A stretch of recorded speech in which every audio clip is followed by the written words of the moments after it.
I arrived at St. Jude Island on the kind of day that eats sound. The ocean was a sheet of iron, and the sky pressed down so low that I could have reached up and smeared the clouds with my thumb. The ferry, little more than a rusted supply boat, cut through the gray, its wake dissolving into nothing. For 3 hours, I watched the horizon and tried not to think about how far away the mainland had slipped behind us. The deckhand didn't say much except to mutter something about the edge of the map. I thought he was being poetic, until I checked my GPS and found that the signal had been gone for over an hour. When the island finally came into view, I almost missed it. It was a black ridge rising from the fog, crowned by the spindly silhouette of a lighthouse. Thin, tapering, almost human in its posture. St. Jude Light. My new home. I had taken the job for reasons that sounded noble when I said them aloud. A need for quiet, for distance, for work that didn't involve people. The truth was uglier. I needed to disappear. My wife Claire and our son had died 18 months ago when a freighter's navigation system failed in the Bering Strait. I'd spent my career designing and maintaining maritime electronics, lighthouses, buoys, sonar, but that night every light on the water might as well have been a lie. When the Coast Guard offered me a position maintaining an automated lighthouse on a retired observation station, I said yes before I even looked at the location. I told myself I was honoring their memory, returning to the sea that took them. But in the sleepless hours between, I knew better. I just wanted to stop being seen. The ferry dropped me at a narrow dock slick with algae. No one greeted me. A single dirt path led upward through the fog toward the dark column of the lighthouse. The only sound was the wind sighing through the seagrass and the faint clatter of the boat retreating back to the horizon. Halfway up the hill, I found the keeper's house, a squat, weather-beaten structure that looked like it had been assembled from driftwood and resignation. A plaque near the door read, United States Lighthouse Service, St. Jude Light, Est. 1893. Inside, the air smelled of oil and rust. The power flickered when I turned on the lights, fed by a sputtering generator somewhere behind the house. Everything was simple. A cot, a table, a radio, and a narrow window facing the sea. On the table sat a sealed envelope with my name written in cramped, deliberate handwriting. To Mr. Ethan Cole. The handwriting belonged to Franklin Ward, my predecessor.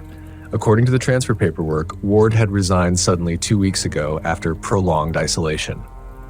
The report was clinical. It didn't mention that the man had vanished after his evacuation and never reached the mainland. I learned that part from the deckhand, who spoke the name like it was a curse. Inside the envelope was a short note and a small leather-bound journal.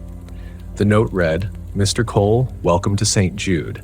The systems should still be operational. If the light goes out, the generator can be restarted manually below the lens room. Please read the journal before your first night shift. It contains important procedures that the manuals don't cover. Keep the lights steady. Don't break routine. Franklin Ward. I thumbed through the journal. The first few pages were technical logs, weather reports, oil levels, maintenance schedules. But as I flipped further, the entries grew stranger. The handwriting became uneven, desperate. A few lines caught my eye. Do not look directly at the water after midnight. Keep the light revolving. It must not pause. If you hear the sea speaking, do not answer. It lies. I laughed quietly. Ward must have gone mad from solitude. The isolation out here was legendary. The nearest coast over 70 miles away, and resupply only came twice a month. Still, the instructions clung to my thoughts longer than I wanted them to. By dusk, I made my way up the spiral staircase of the lighthouse. The steps moaned with each footfall. At the top, the lantern room spread out before me like the inside of a glass heart, lenses and prisms catching the last of the daylight. The great Fresnel lens rotated slowly, throwing fractured beams across the sea. Outside, the world was dissolving into darkness. The horizon and the ocean bled together until I couldn't tell which was which. I checked the clock. 11:47 p.m. The hum of the generator pulsed below. I thought about Ward's note, read before your first night shift, and decided to humor him. I carried the journal up and began to read under the dim glow of a maintenance lamp. The later entries were rambling, half-formed. Ward wrote about shadows under the surf and voices in the fog that call by name. He described seeing shapes beyond the beam of the light, human silhouettes walking on the water. His last entry, dated 3 weeks ago, read, "It's growing brighter beneath the waves. They're building something. The light is not a warning, it's a seal. Keep it burning or it will open again." That was where the writing ended. The rest of the pages were blank. A chill moved through me. I set the journal aside and looked out the observation window. Midnight had come and gone. The sea was black, empty. I told myself the rules were nothing but the delusions of a man cracking under pressure. Still, I found my eyes drawn to the water, as if the words themselves had planted the thought. The ocean below was perfectly still. Then, something shifted. At first, I thought it was my reflection in the glass, distorted by the light. But the movement came from beneath the surface, a faint shimmer like moonlight caught in deep water. Except there was no moon that night, just a ceiling of unbroken cloud. The shimmer pulsed once, then again. It grew brighter, coalescing into a soft, rhythmic glow, like the beam of the lighthouse had found a mirror beneath the sea. I leaned closer. The light blinked, once for every rotation of the lens above me, exactly synchronized. For a moment, I felt a pressure behind my eyes, like the world had shifted its weight ever so slightly toward me. The air thickened. My reflection in the glass didn't move. Then, the generator sputtered. The light faltered, and the glow beneath the waves brightened, as if it were waiting for that single lapse. I stumbled to the controls, slapped the restart switch. The engine coughed, roared back to life. The beam returned to full strength, slicing through the fog. When I looked again, the ocean was dark, perfectly still. I told myself I'd imagined it. Isolation plays tricks. Sleep deprivation, overexposure, stress. It could explain all of it. But as I turned to leave, I noticed something on the inside of the lantern glass, etched faintly into the condensation as though traced by a fingertip. 5 words. "Don't let the light stop." I stood there until dawn, watching the horizon reappear, unsure whether those words had always been there or whether someone or something had written them for me that night. The morning came colorless and heavy. The sky hung low, the air thick with salt and the scent of old rain. I hadn't slept at all, though I told myself I'd only meant to stay awake until sunrise. The words on the glass, "Don't let the light stop," still lingered in my thoughts like an echo. Down in the keeper's house, I brewed the kind of coffee that tastes like metal and regret. The routine was supposed to ground me. Generator check, lens cleaning, weather log, transmission test. Familiar steps, comforting structure. That's what the manual said. Structure keeps you sane. But something in that structure was already fraying. The generator's hum seemed off by half a beat. The rotation of the lens had slowed, barely noticeable unless you were watching. I was watching. The ocean beyond the window looked as though it had frozen mid-tide. Waves arrested halfway through their collapse. I stepped outside. The air was sharp enough to sting. From the base of the lighthouse, the ocean stretched outward into a seamless gray, indistinguishable from the sky. No wind, no gulls, not even the faint creak of the dock. Then the silence broke. A low thrum rolled beneath the island, like a ship's engine buried miles below the sea floor. It pulsed in my bones, in the fillings of my teeth. It lasted maybe 5 seconds before fading.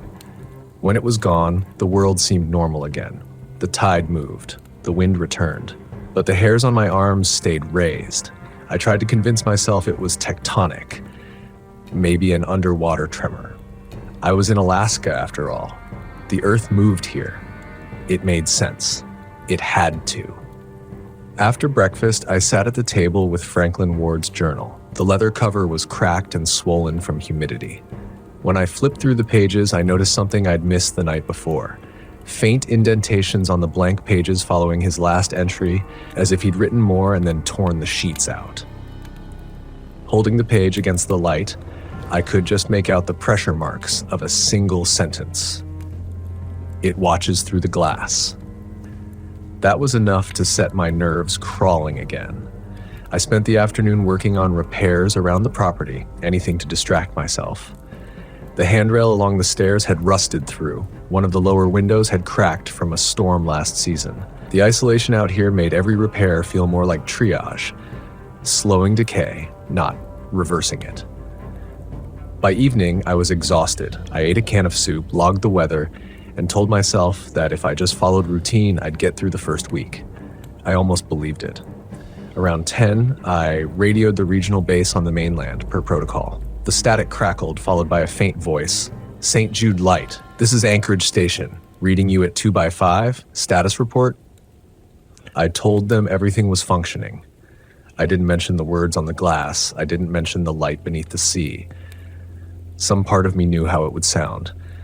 Before signing off, I asked, "Hey, you ever hear anything strange about this place? About the last keeper?" The operator paused a long time before answering. "Negative. Records show Ward served 7 years. Clean file. Routine transfer. Why?" "Just wondering," I said. The static stretched, and then, very softly, I heard another voice cut through the line. Not the operator. Not human, exactly. The sound was layered, like multiple voices speaking at once, each slightly out of sync. It said something that might have been my name. Then the transmission died. I tried calling back, but only static answered. The signal wouldn't stabilize. After a few minutes, I gave up. The air inside the room had grown colder. When I stepped outside, the fog had thickened to a milky wall. The beam from the lighthouse spun above me, slicing through the mist in rhythmic sweeps. Every time it passed over the water, the fog seemed to recoil, as if the light was pushing something back. That should have comforted me. It didn't, because I noticed that every third rotation, the light faltered, just slightly, like something brushing against the beam. I climbed the stairs back up to the lantern room, each step louder than it should have been. At the top, the machinery was humming steadily, no sign of malfunction. But when I looked through the glass, I saw it again. Far below, out beyond the surf, the sea was glowing. This time, it wasn't a shimmer, it was a pattern. Lines of light rising from the deep, forming geometric shapes that twisted and folded into one another. For a heartbeat, they resembled a grid, or perhaps the outline of a colossal structure beneath the waves. And then, as the beam swept across it, the pattern shifted. The lines bent inward, focusing toward a single point. The moment the light touched that point, something looked back. I didn't see eyes, not in the human sense. It was more like awareness, a sudden unbearable recognition that I was being observed. Every thought, every heartbeat, every hidden memory of guilt illuminated all at once, as if the sea had reached inside me and turned me inside out. The beam passed, breaking the connection. I stumbled back, gasping, clutching the railing until my knuckles went white. My pulse hammered in my ears. Then I noticed movement in the fog outside the glass. A figure, just a silhouette, standing on the rocks near the shoreline where no one could have been. It wasn't moving toward the lighthouse, it was facing away, gazing out to sea. For a long time, I watched, waiting for it to move. It didn't. When the beam of light swept past again, the figure was gone. I stayed up until morning, every lamp in the house burning. At dawn, I went down to the shoreline to prove to myself that there was nothing there. The rocks were slick with algae and salt, the waves gentle. No footprints, no sign of anyone. But when I turned to go, something caught my eye, wedged between two stones near the high water line. It was a glass bottle, old and crusted with barnacles. Inside, a folded scrap of paper floated in the residue of seawater. I broke the seal and eased it out. The paper was fragile, the ink faded almost to nothing. Only a few words remained legible. Keep the light steady, it doesn't like the dark. The handwriting was unmistakable. It matched the journal. It was Franklin Ward's. I brought the bottle back to the house like it was evidence, though of what, I couldn't say. My hands wouldn't stop shaking. The handwriting was identical to Ward's. Same slanted strokes, same uneven loops. I compared it side by side with the journal entry about the seal beneath the sea. The lines matched perfectly, but the bottle itself was old. Decades, maybe. The glass was green and bubbled from heat imperfections. The cork almost turned to dust. It looked like it had been under the ocean for years. I sat at the table for a long time, staring at it, trying to think of a rational explanation. Maybe Ward had found the bottle here, copied the note, added it to his journal. Maybe it was part of some old keeper's ritual. The human mind will grab at any story, no matter how thin, if it means avoiding the truth that nothing makes sense anymore. By midday, a storm had rolled in from the north. Rain hammered the metal roof like the sea demanding entrance. I tried to lose myself in maintenance logs, checking the oil levels, tightening bolts on the railing, verifying the generator output, but the thunder kept aligning with that deep, rhythmic pulse I'd felt the day before. Boom, boom, boom. And beneath it, a deeper beat that wasn't thunder at all. The journal sat open beside me, fluttering in the wind, leaking through a cracked window. I found myself reading the entries again and again, memorizing lines I didn't even want in my head. One page in particular had begun to unsettle me more than the rest. If the light wavers 3 times, descend to the service floor. Do not look at the mirrors. Wait until the sound stops, then resume your post. I hadn't noticed that entry before. Maybe it had been buried among the rants about reflections that move on their own. But now it burned behind my eyes. At 7 that evening, the light flickered. Once, twice, 3 times. I froze. For a full minute, nothing happened. Then a faint sound rose from below, the same hum as before, only closer, vibrating through the floorboards. I grabbed a flashlight and went down the spiral staircase, one hand tight on the railing. The air grew colder the lower I went. The light from above faded until the stairs opened into a circular chamber I hadn't noticed before, half hidden behind old supply crates. The service floor. It smelled of oil and something else. Brine, metal, and rot. A single bulb swung from the ceiling, casting dizzy shadows across the walls. That was when I saw the mirrors. 4 of them arranged like sentries around the central generator housing. Each one tall, narrow, and covered with a sheet of glass so tarnished it barely reflected. They didn't belong there. The generator didn't need mirrors.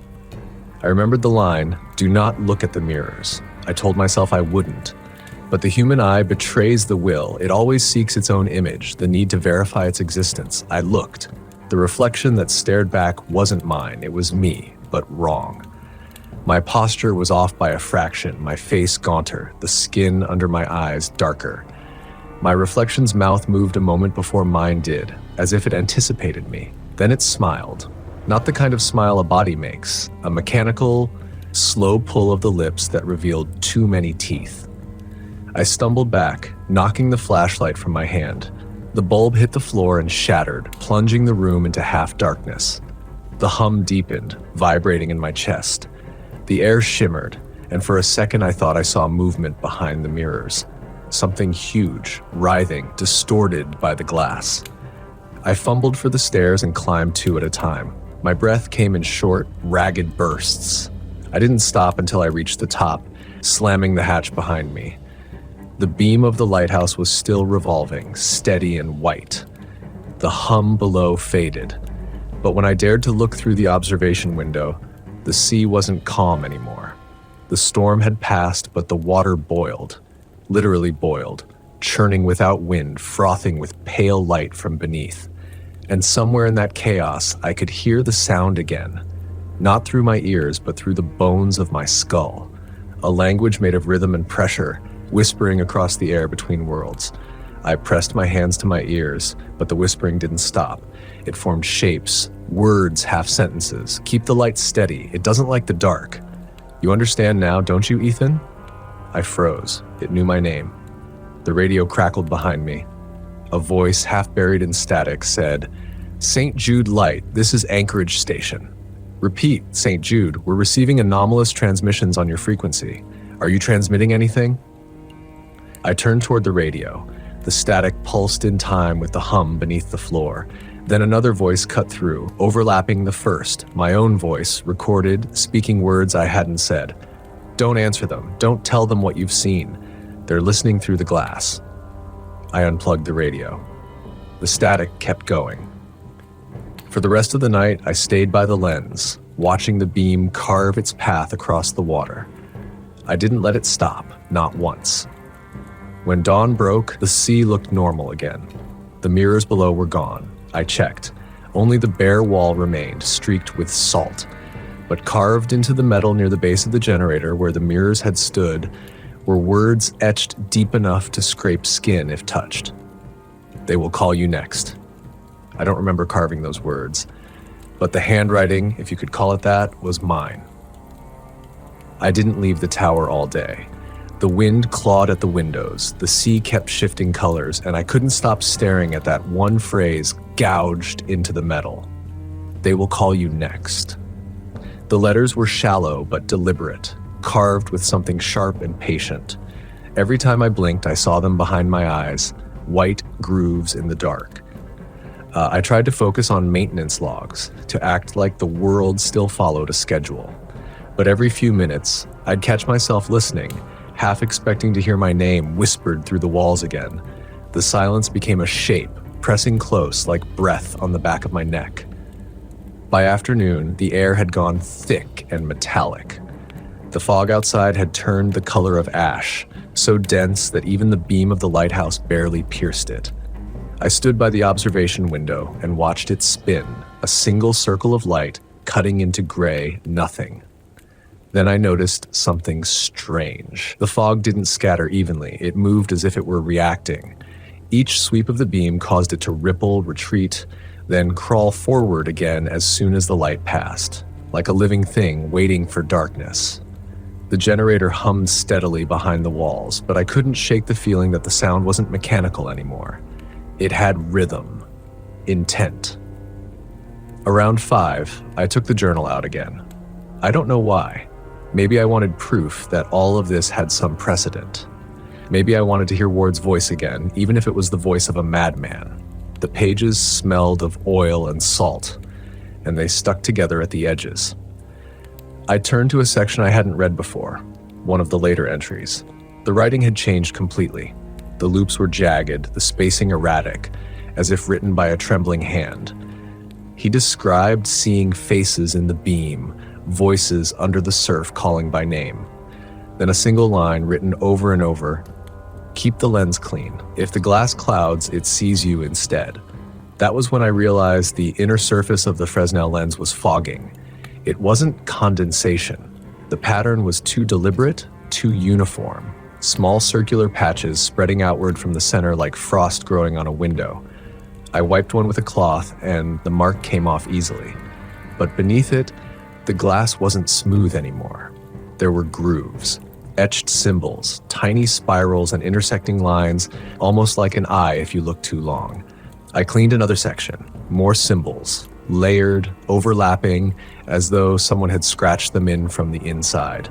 But there was no inside to reach. That part of the lens was sealed. A drop of cold water fell onto my hand. I looked up. The ceiling was dry. Another drop fell, this time landing on my wrist, dark red against the pale skin. Not water. I wiped it off and checked my palm. No wound. But the air was colder now, the kind of cold that carried sound. Beneath the generator's hum, I heard a second vibration, faint but distinct, like the echo of something breathing. The radio clicked on by itself. Static, then a voice. My voice. "Keep the light steady. Don't look away." It repeated once, twice, then the static returned. I turned the radio off. It turned back on. "Keep the light steady." I pulled the power cord from the wall, but the voice didn't stop. It grew louder, layered, until it filled the entire room. My own voice, overlapping itself, speaking words I didn't remember saying. The sentences tangled together like broken transmissions. "The sea watches through the glass. It doesn't sleep. It never sleeps. You are the reflection now." The sound stopped suddenly, cut clean in half. For a moment there was nothing but the wind and my pulse hammering in my ears. Then a knock at the door. 3 slow, deliberate knocks. No one should be here. The ferry wasn't due for another week. The supply route was exact, and Anchorage had no reason to send anyone. I went down the stairs, one hand on the wall, feeling the vibrations through the wood. Another knock, louder. When I reached the door, I hesitated. The handle was icy, slick with condensation. I forced myself to breathe. Whoever it was, whatever it was, I couldn't just open it. The rules, Ward's rules, didn't mention visitors, but I could feel the warning pulsing through me anyway. Then, from the other side, a voice. Calm, familiar. Mr. Cole? This is Inspector Harris from the Lighthouse Authority. We've received reports of a signal anomaly. I need to check your transmission equipment. I froze. The voice was perfect. Even the slight bureaucratic tone, but something about the way it lingered on my name, too smooth, too rehearsed, made my stomach knot. I said nothing. The voice continued, softer now. Mr. Cole, if you're inside, please open the door. It's very cold out here. The handle twitched, once, then again as if tested from the other side. Without thinking, I backed away. The journal lay open on the table, a half-page scribbled with words I didn't remember writing. If someone knocks and uses your name, it isn't them. Don't answer. Wait until you hear the water recede. I stood there for what felt like hours, heart slamming against my ribs.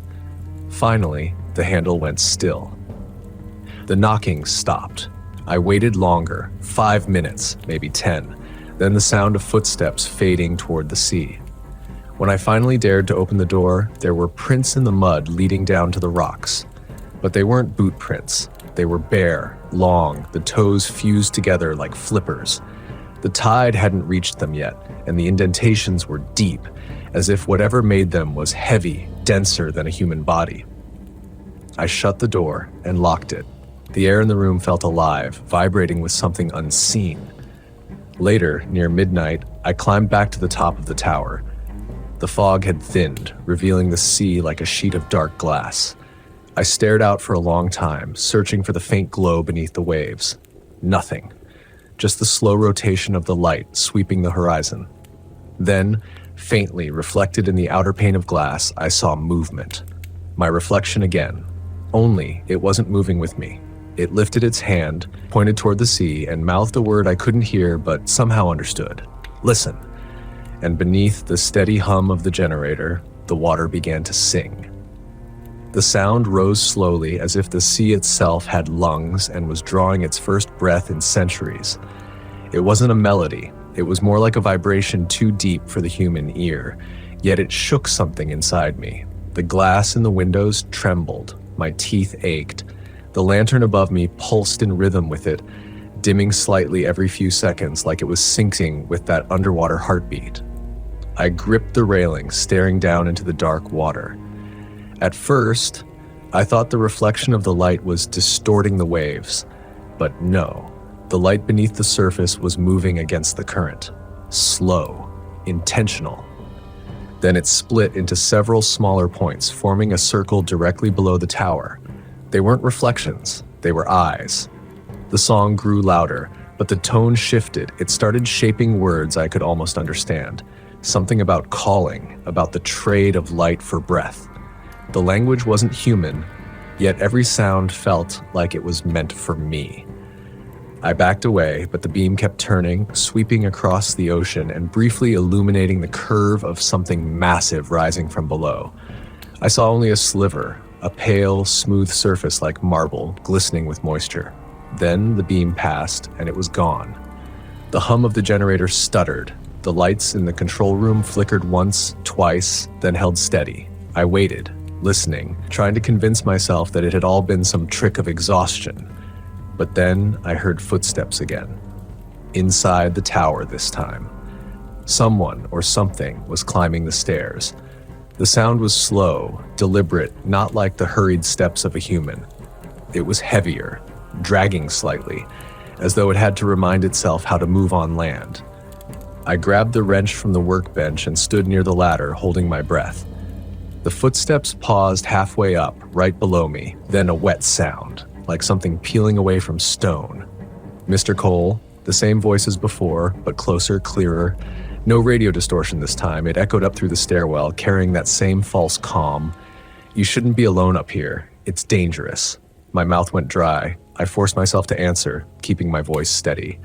Who are you? I told you, Inspector Harris. Open the hatch, please.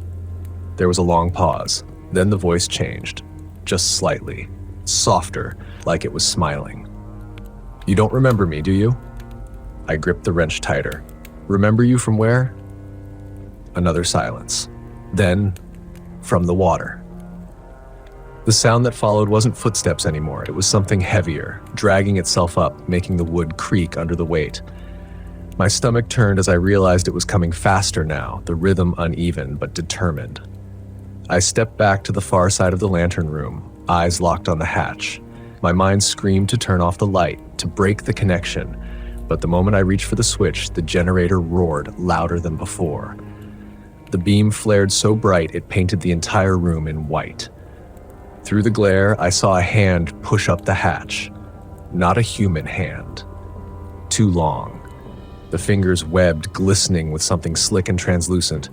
The nails were black and curved like hooks. It gripped the metal edge, pulling the rest of its body into view.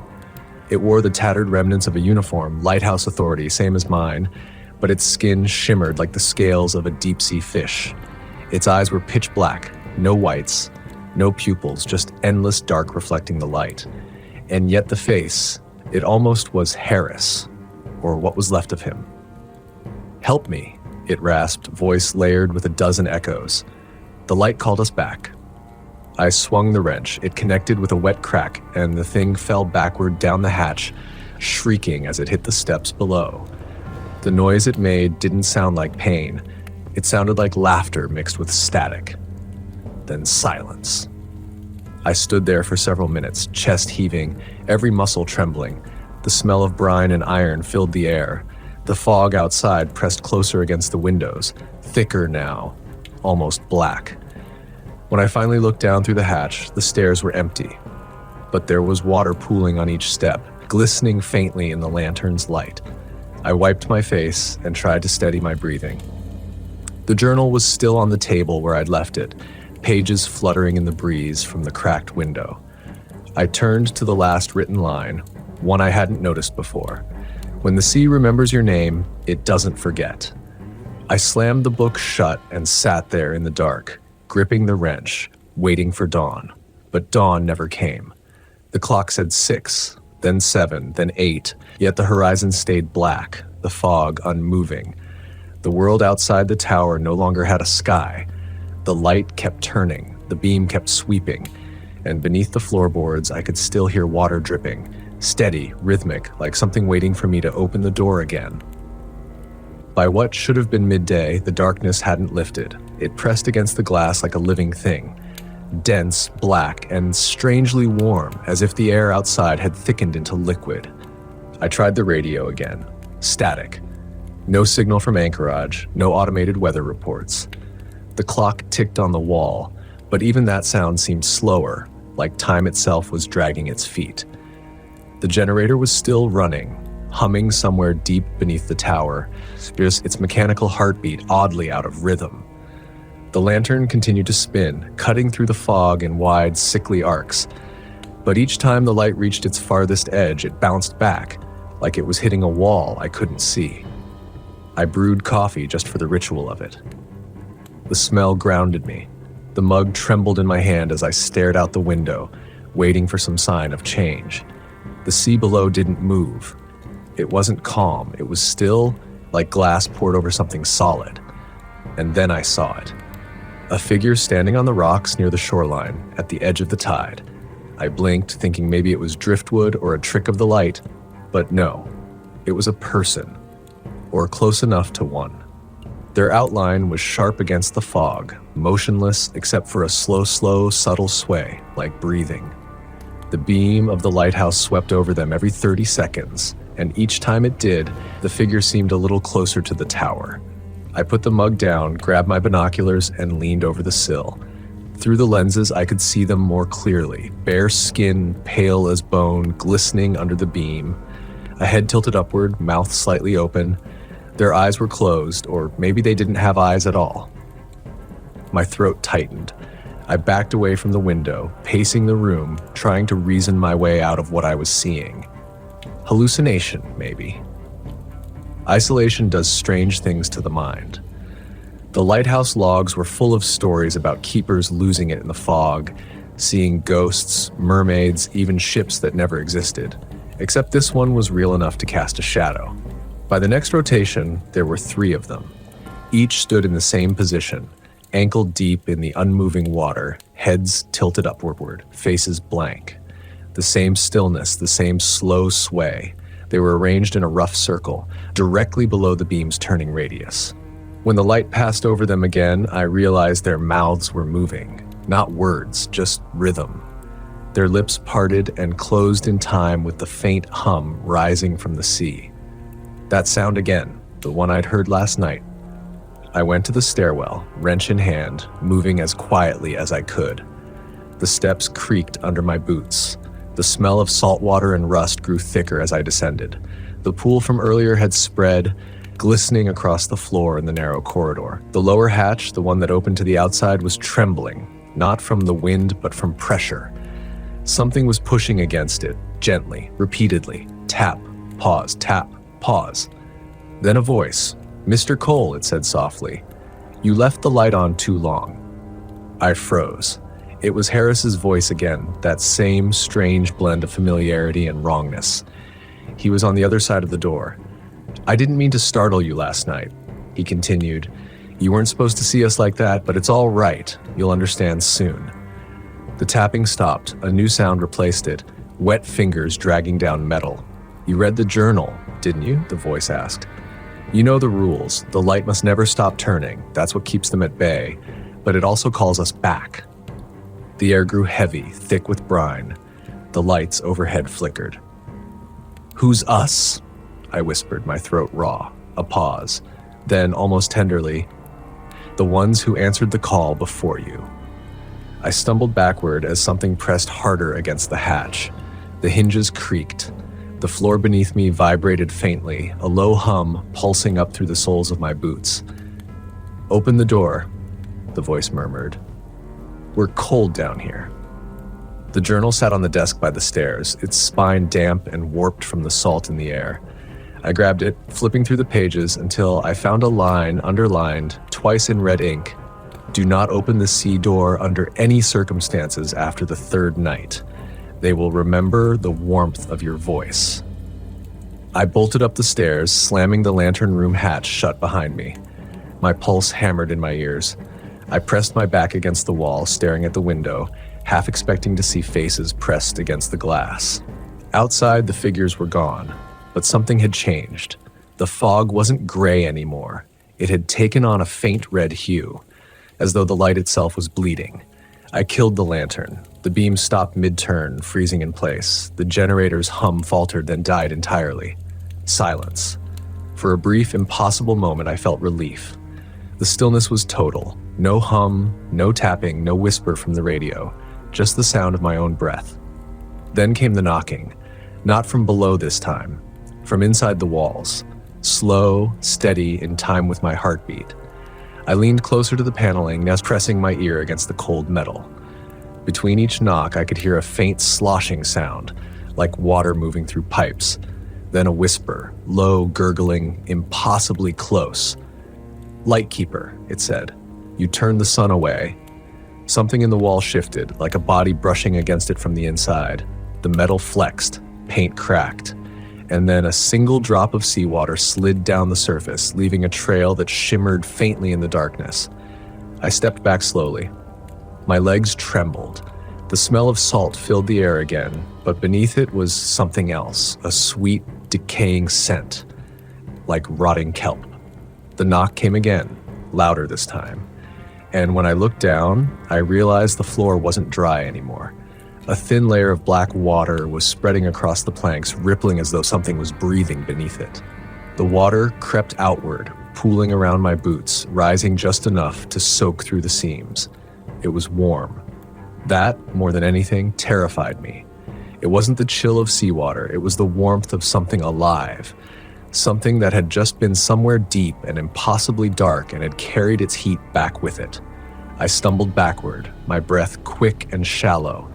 Every instinct screamed to run, but there was nowhere to go.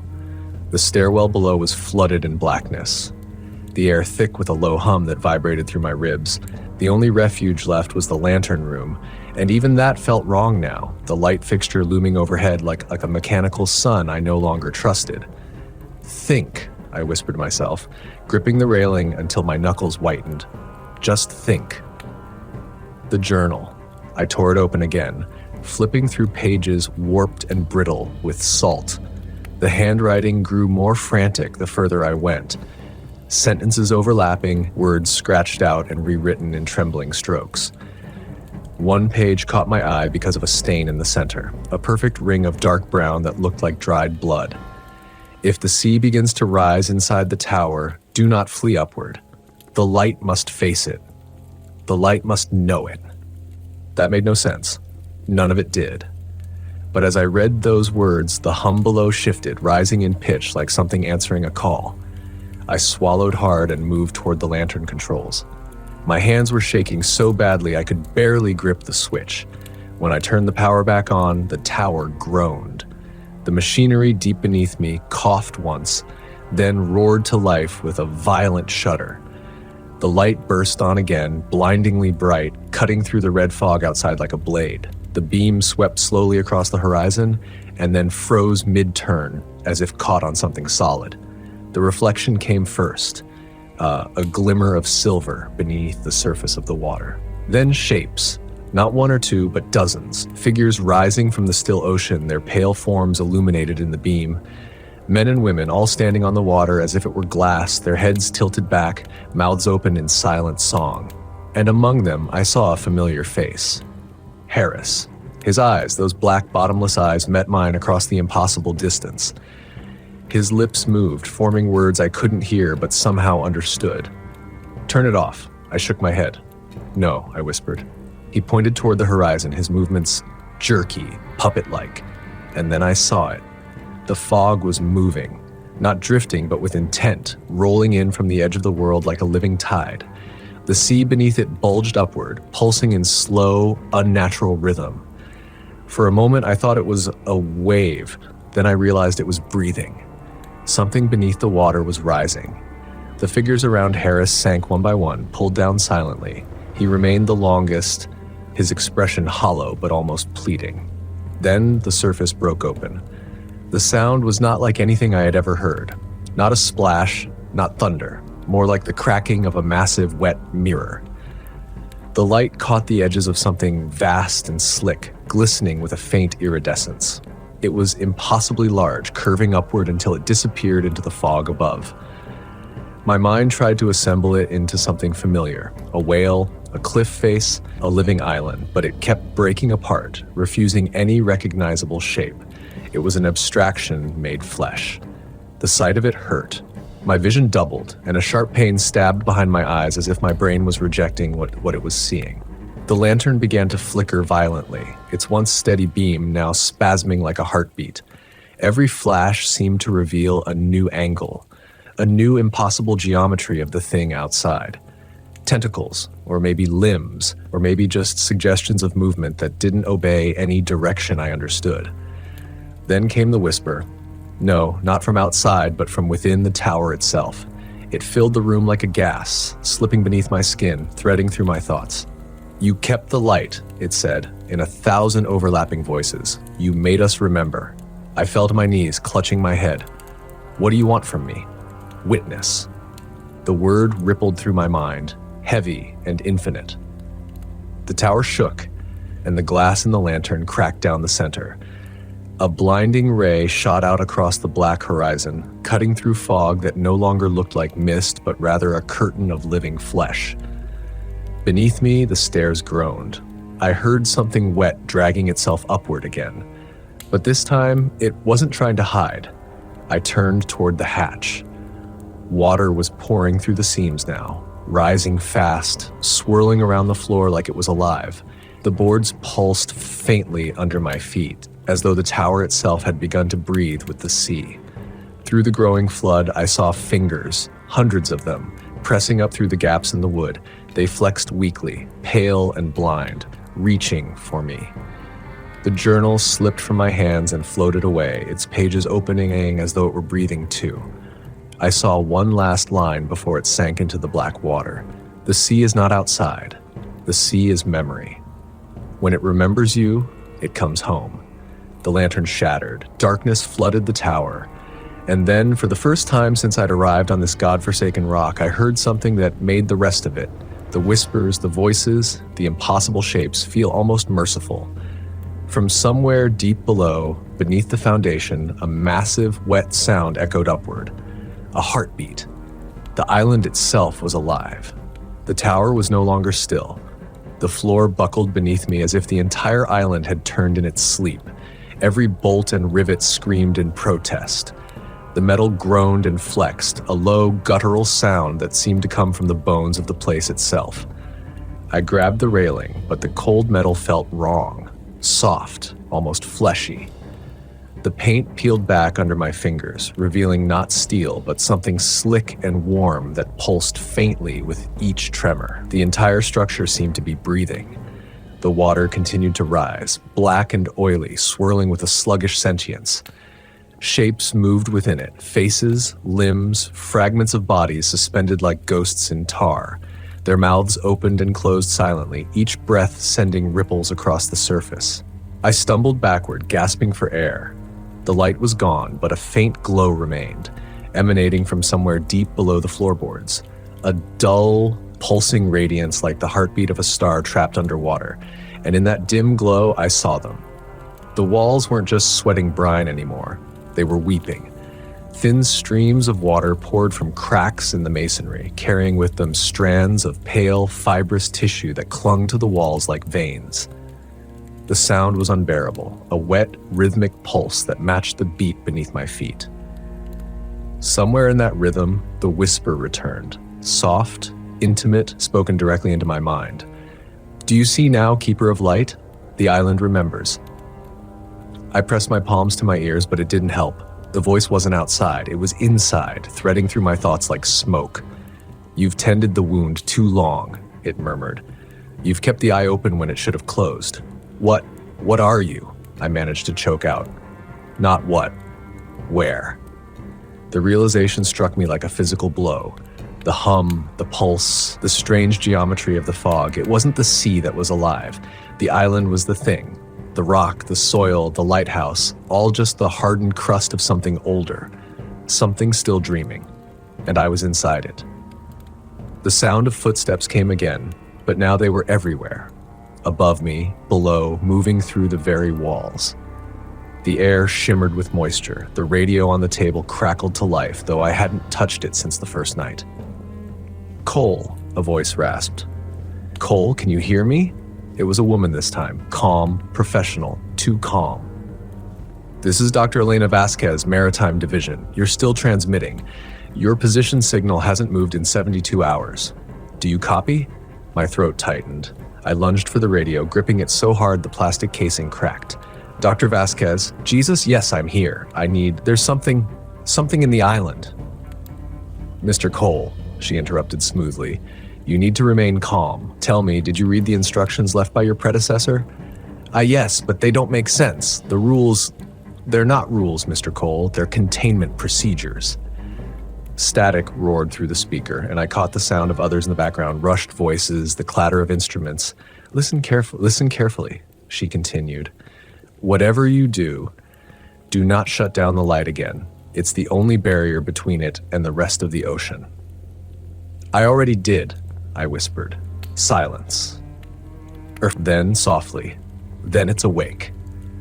The radio hissed, distorted, and her voice dissolved into a wet, gurgling shriek before cutting off entirely. The hum beneath the floor swelled into a deep, resonant moan that made the entire tower shake. I backed away, gripping the edge of the desk to keep my balance. The journal floated by my feet, its cover flapping open and shut in the rising tide. The ink on the pages had bled into a mass of black veins, swirling and reforming into new words written in a hand that wasn't human. Light is breath. The tower is lung. The keeper is nerve. I didn't understand until I felt it. A sharp pain lanced up my spine so sudden I screamed. My vision blurred and I fell to my knees, gasping. Something was moving beneath my skin, a subtle ripple, crawling up my arms, across my chest. I could feel the pulse of the island matching mine. With each beat, the air grew thicker, the walls pulsing with it. The tower wasn't just alive, it was using me. I staggered to the lantern controls and slammed the lever forward. The light flared again, sputtering, coughing up a blinding beam that cut through the crimson fog. The sea responded. Recoiling, boiling, the figures on the surface writhing as if burned. Then I heard the scream. Not human. Not even earthly. It came from the sky, from the sea, from inside my head. I pressed my forehead to the glass, unable to tear my eyes away from what the light revealed. The fog had peeled back just enough to show the horizon, or what should have been the horizon. Instead, there was a vast, glistening wall of flesh stretching as far as I could see, studded with eyes of every shape and size, each one reflecting the beam of the lighthouse. And one by one, they turned toward me. Every beam of light, every reflection, every drop of seawater in the room vibrated with the same impossible thought. You are part of me now. I stumbled back, wrench in hand, half crazed with terror. No, I whispered, voice cracking. No, I'm not. You can't. But the tower answered. The floor split open. A column of black water erupted upward, knocking me off my feet, slamming me against the wall. I felt the wrench slip from my grasp as the current dragged me toward the broken lantern. The light flared one last time, brighter than anything I'd ever seen. And in that final flash, I saw them all. The keepers before me, their faces half human, half drowned, floating in the water that was no longer water at all. They reached for me, their mouths opening in unison, whispering one last truth through the static roar. The light doesn't keep it away. The light lets it see. Then the beam went out. The island took a breath, and the sea rose to swallow the sky.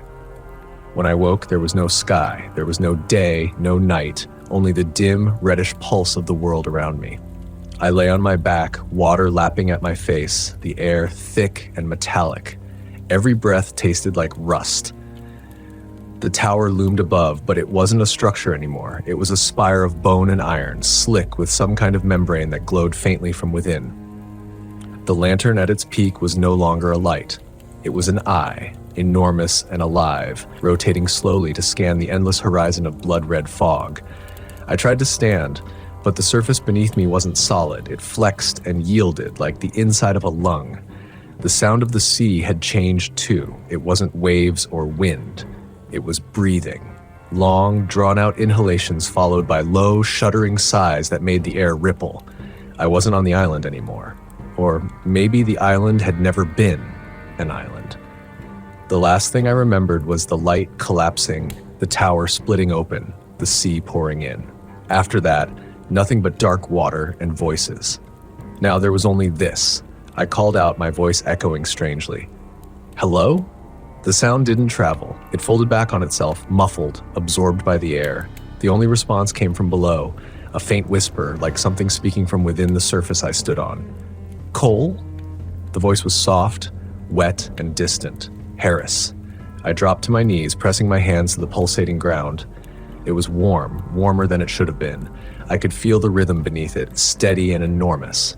Harris? I whispered. Where are you? Everywhere, he said. You kept the light. Now it keeps you. I pulled my hands back, shaking my head. No, I didn't choose this. I was just following the rules.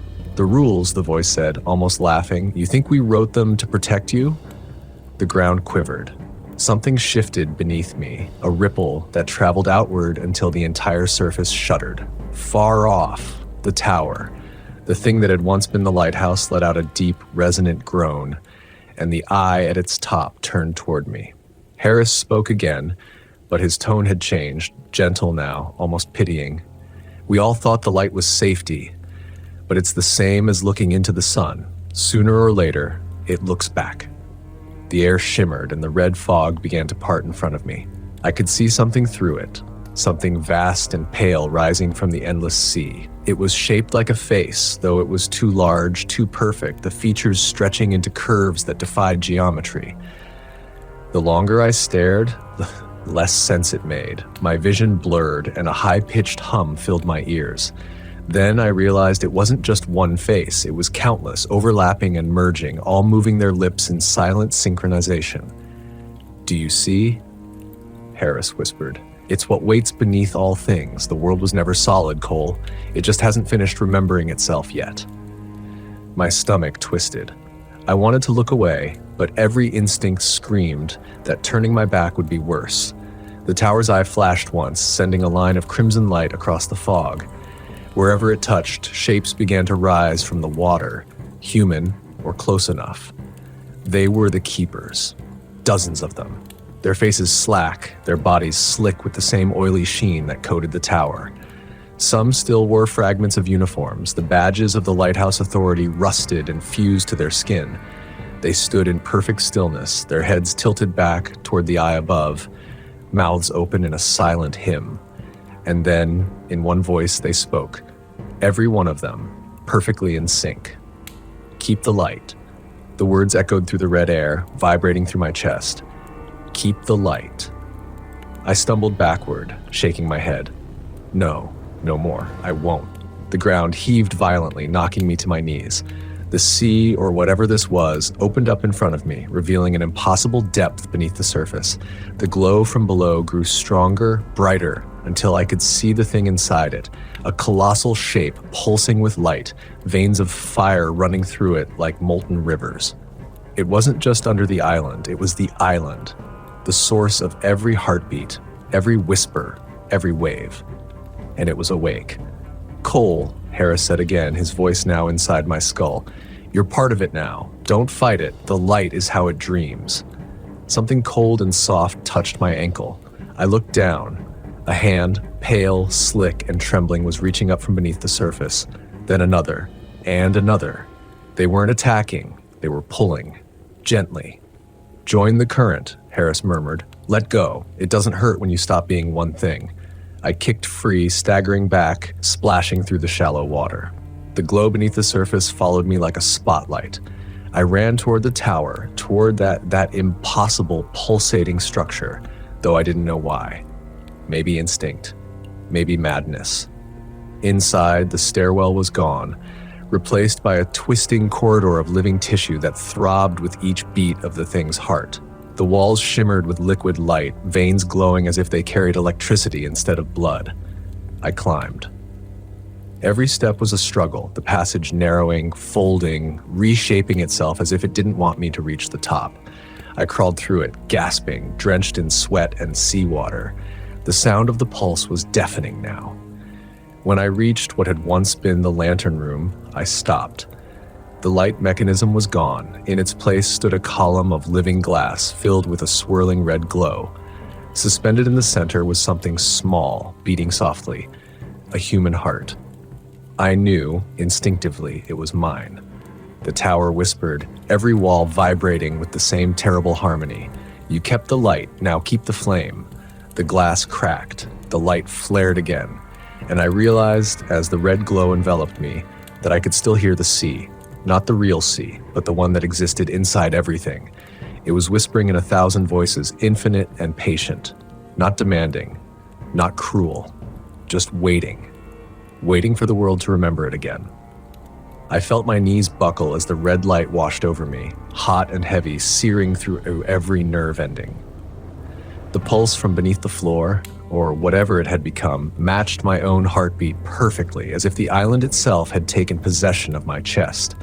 The voice inside my skull, Harris's, or what remained of him, spoke again, calm and echoing, layered like dozens of whispers at once. You cannot leave, Cole. You never could. I clawed at the glass columns, the surface slick and impossibly warm. The heart suspended inside throbbed in rhythm with the pulse beneath me. Every beat resonated through my bones. I realized that this thing was not just alive. It was consciousness itself, stretching across the water, through the tower, the island, the air. And now it had found me. The whispers grew louder, overlapping with my own thoughts until I couldn't tell where I ended and the island began. Each syllable was impossible to parse, yet I understood them perfectly. You are witness. You are keeper. You are memory. I tried to step back, but the floor bent beneath me, rippling like liquid glass. My body was no longer separate. My reflection, the one in the lantern, the one in the mirrors, was gone. Instead, I was multiplied. Every part of me that had ever existed, every fear, every hesitation, every rational thought, was stretched and mirrored in the thrum of the island. The suspended heart beat faster. Light flared inside the column, washing the tower in crimson fire. I screamed, but my voice was swallowed immediately, absorbed into the pulse. Somewhere beneath me, the water roared like a mouth opening to swallow the sky. Then came the whisper of dozens of keepers, all layered into one. You see it now. It sees you. I didn't know if it meant the island, the sea, the thing that had been the lighthouse, or me. My mind twisted on itself, vertiginous, vertigo without movement. Shapes began forming in the glowing water, fragments of towers, stairs, human faces, all bending impossibly, folding like origami. The geometry was wrong, nonsensical, yet comprehensible on a level beneath thought. A voice, not Harris's this time, not human, spoke clearly. You were chosen because you follow rules, but rules are illusions. The light is not a barrier. The light is invitation. I screamed again, but it was not my voice. It was multiplied, echoed, layered. It poured through the cracks in the floor, through the walls, through my teeth. The heart flared once more, and the light from it shot upward, splitting into countless beams that rippled outward into the fog-red sea. The fog itself lifted slightly, revealing shapes moving in the depths. Towers, arches, faces, impossible geometries, all writhing beneath the surface, as if the ocean itself were a vast, conscious lattice. I wanted to look away. I couldn't. The eye that had once been the lantern, the column of glass, the heart, the water, all merged into a single presence. It was infinite, patient, and overwhelmingly aware. You kept it alive, the voice said.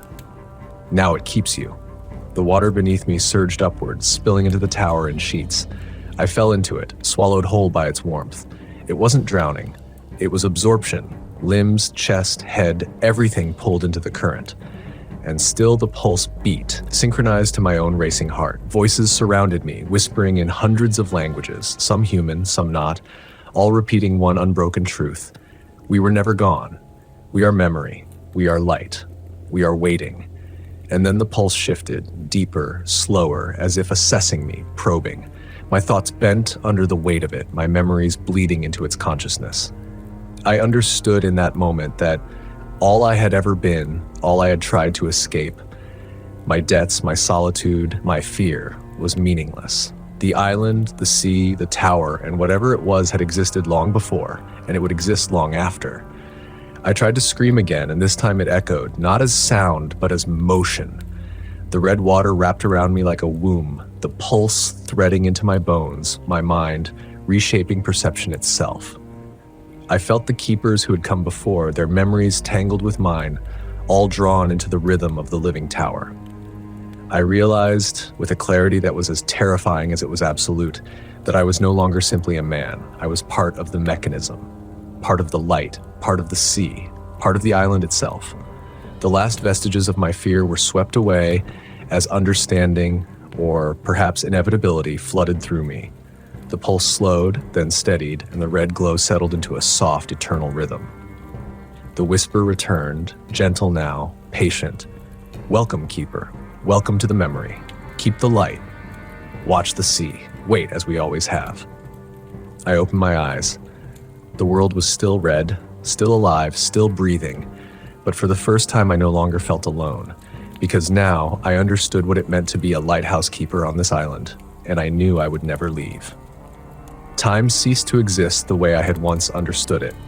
Days, nights, even hours had no meaning here, only the pulse, the rhythm of the island, and the endless sweep of the light that no longer belonged to a machine but to me, or perhaps I to it.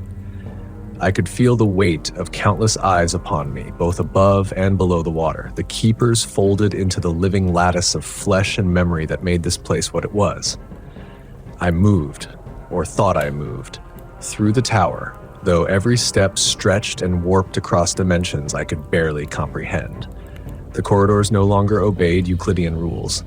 Walls stretched, turned, twisted, revealing staircases that doubled back on themselves and landings that opened into voids of deep red fog.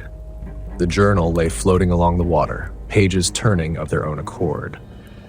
I watched, mesmerized, as new instructions appeared, written in the same ink that seemed to flow like blood through the paper.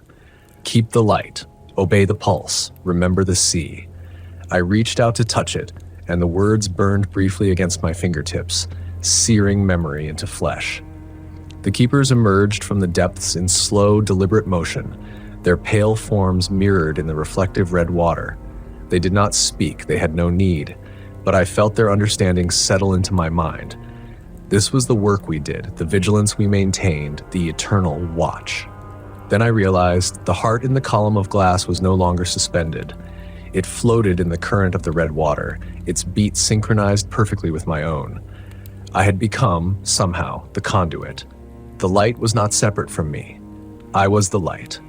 The pulse, the island, the sea, through me it all spoke, and through it I saw the vast, incomprehensible mind of the thing beneath the world.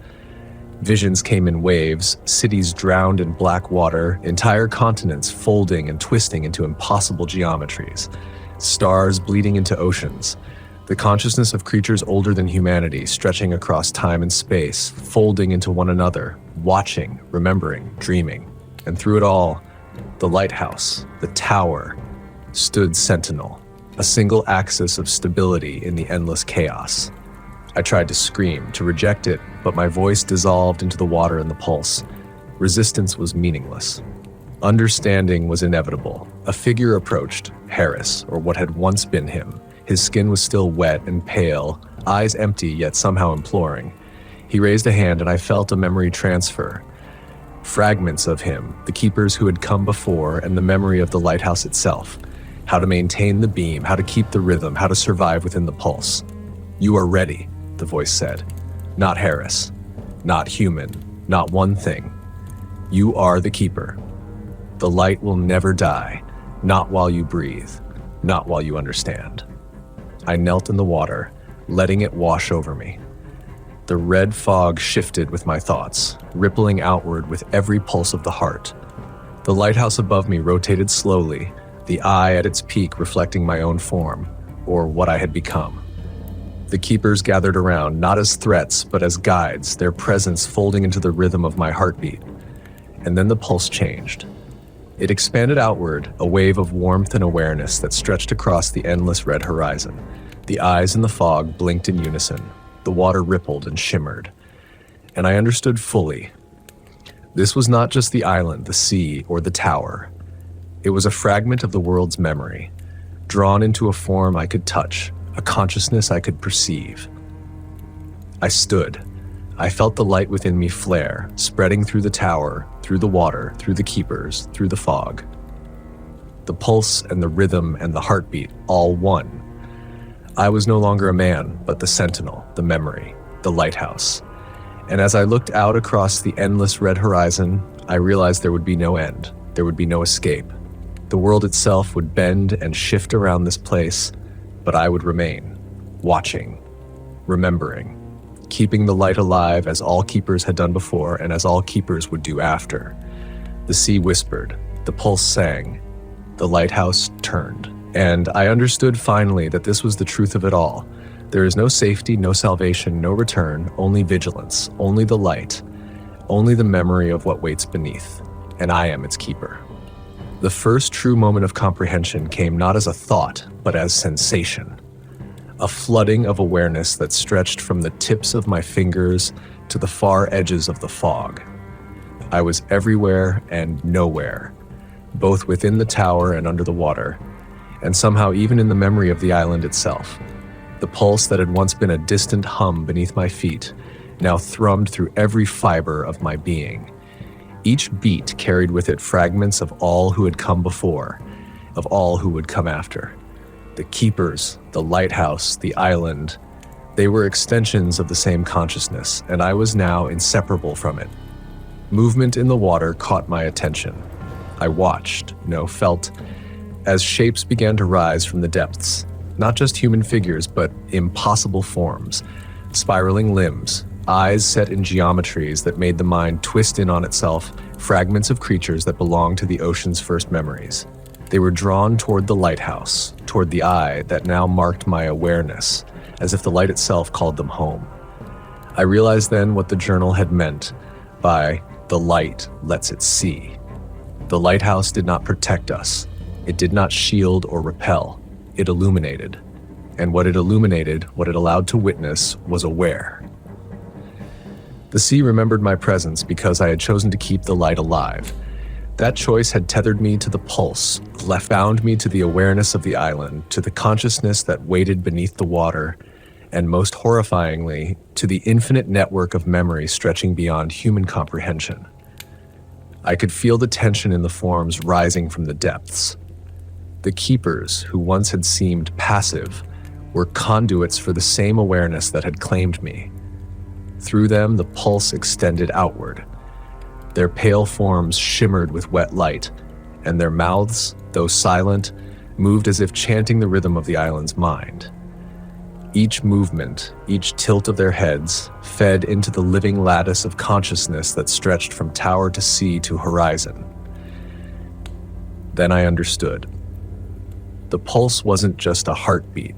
It was a rhythm of memory, a metronome for the world beneath the water, the world beyond comprehension.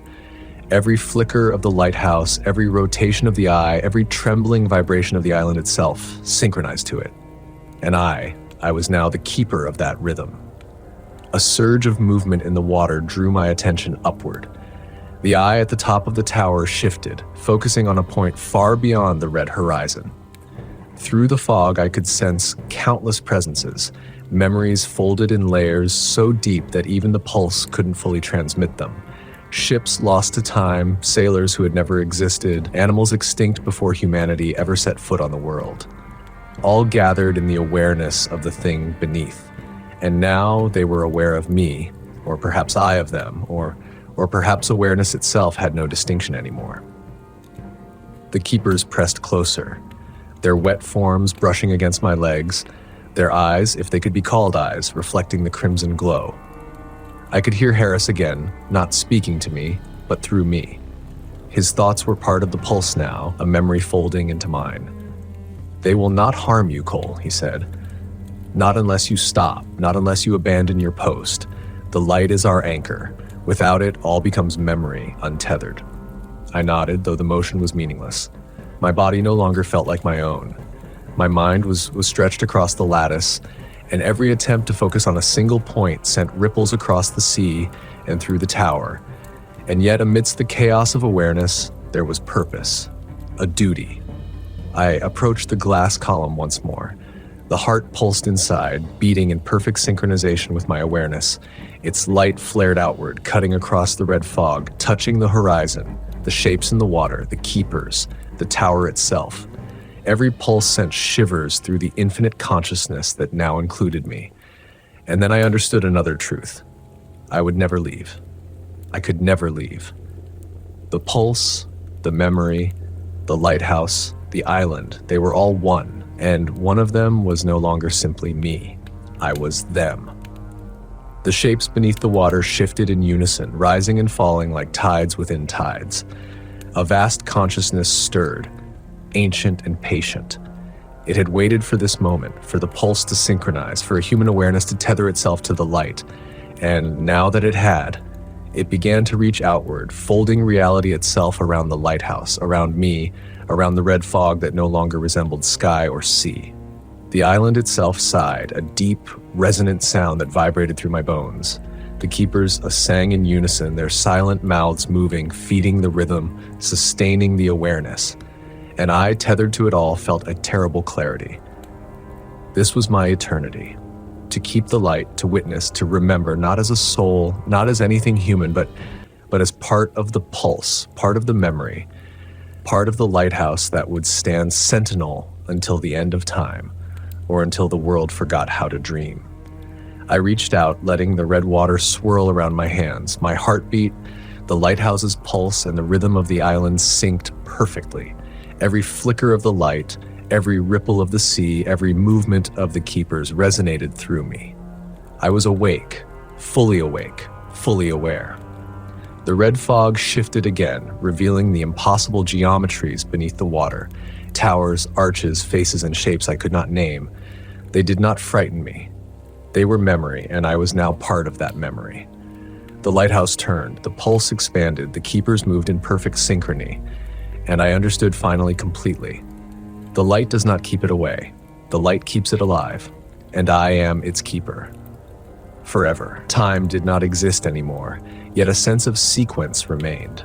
I felt the pulse swell and ebb, like breathing on a scale that could encompass mountains, seas, and stars. The keepers moved around me, silent conduits of the consciousness that had claimed this place, and I moved with them. Not separate, not distinct, but fully intertwined. I walked, or perhaps was carried, through the tower, through corridors that bent impossibly. Stairwells folded in on themselves, doorways opened into walls of moving water. And yet the pulse guided me. It was rhythm, reason, and law all at once. I understood where to step, how to navigate the warped architecture, how to be the lighthouse. The red fog outside thinned slightly, revealing glimpses of the impossible horizon. Vast shapes floated in the distance, suspended in the air and water at once, pillars of stone and flesh, faces stitched into the fabric of the world. They didn't move toward me. They didn't need to. I was already within their gaze, already known, already remembered. The glass column with the heart, my heart now, flared again. Each pulse sent ripples through the water, up the walls, across the lattice of the tower, out into the fog and beyond. The keepers tilted their heads in perfect unison, absorbing the rhythm, feeding it back, maintaining the structure of awareness that bound us all. I realized then that this was not punishment, not cruelty, not imprisonment. It was vigilance. The world itself was fragile. Its memory was fragile. And the light, the pulse, the heartbeat of the tower, my heartbeat intertwined with it, was the tether that kept the chaos contained. Without it, the infinite shapes, the memory of all things, would unravel. Somewhere deep in the water, a new form stirred, larger than anything I had yet seen. The pulse vibrated through me like a warning, a greeting, and a recognition all at once. It moved with intent, slow and deliberate, and the red fog rippled outward with every motion. I did not feel fear, only understanding. I extended my awareness toward it, feeling the rhythm of its memory, the jagged edges of time and thought that radiated from its presence. It was ancient, older than continents, older than stars, yet it did not oppose me. It acknowledged me, recognized the tether, recognized the light. The keepers around me shifted, forming a circle. Their mouths moved silently, reciting the rhythm, feeding the pulse, reinforcing the connection. The island itself seemed to respond, the walls flexing, the floor rippling in tandem, the air vibrating with life. And then the heart pulsed stronger than ever. It was a surge of comprehension, of awareness, of presence. My consciousness expanded outward, filling the lighthouse, flowing into the water, merging with the pulse, merging with the keepers, reaching into the depths where the vast, unknowable form waited. I understood what the instructions had meant, what the journal had warned. The light was not merely a barrier. It was a conduit. It allowed the living memory beneath the world to interface with the fleeting awareness of humanity. And I, through my choice, through my keeping, had become the interface. The pulse slowed, then stabilized. The red fog softened into a dim, endless glow. The keepers ceased their movement, but remained tethered to the rhythm. The shapes in the distance paused, as if the entire consciousness of the island, the sea, the tower, and the watchers beyond had acknowledged my presence. I felt peace. Not human peace, not comfort, but alignment. A sense of rightness within the infinite, a resonance with the rhythm that had always been there. I was not alone. I was part of something far larger, something beyond comprehension, yet perfectly ordered in its chaos. I looked toward the horizon, and the impossible forms stretched endlessly, twisting in geometries that should not exist, and yet they did. Not as threats, not as nightmares, but as memory made manifest. They pulsed with the same heartbeat, moved with the same rhythm, and through them I felt continuity, eternity. The red fog shifted again, and I saw more keepers rising from the depths, silent, pale, converging toward the tower. They did not approach as enemies. They were participants, like me, like Harris before me, like all who had maintained the light. Each step, each movement, each heartbeat was part of the rhythm. each tethered the world's memory to its singular axis of consciousness. I raised my awareness fully into the pulse. Every ripple, every flicker, every vibration of the island, the tower, the water, and the watchers beyond flowed through me. The light, the heartbeat, the keepers, they were no longer separate. I whispered into the pulse, not in words, not even thought, pure resonance, and the world, the memory, the island responded. The lighthouse rotated, the heart pulsed. The keepers moved in perfect unison.